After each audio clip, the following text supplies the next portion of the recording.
Over 40 goal contributions this season, top performances in big games, even shining on Champions League nights against elite teams like Real Madrid. And yet, nobody is talking about Michael Olise. So the question is simple. Is he underrated, or are we just not paying attention? Because when you really break it down, Michael Olise is having a season that deserves far more recognition. We're not just talking about flashes of brilliance. We're talking about consistency, impact, end product.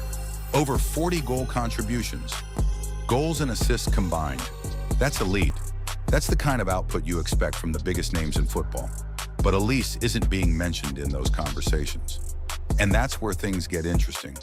Because when you watch him play, you see a player who is completely in control. His close control, his vision, his ability to pick the right pass at the right time. It's effortless. He doesn't force the game. He reads it. He creates chances others don't even see. And this season, he's turning those moments into real numbers. But stats alone don't define greatness.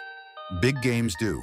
And that's where Olise has stepped up. On the biggest stages, against top opposition, he hasn't disappeared. He's performed. Think about those Champions League nights. High pressure, high intensity, facing elite teams like Real Madrid. That's where many players struggle. But Olise, he showed confidence, composure, courage on the ball, taking on defenders, creating opportunities, playing like he belongs at that level.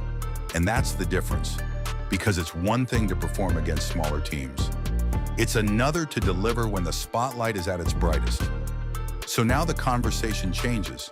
If a player is producing elite numbers, showing up in big matches, and still not getting the recognition, then what are we missing?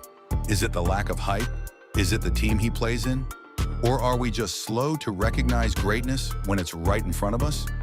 Because players like Michael Olise don't stay underrated forever. At some point, the numbers become impossible to ignore, the performances become too consistent to overlook, and the narrative shifts. So be honest, is Michael Olise underrated, or are we just late to appreciate what he's really doing?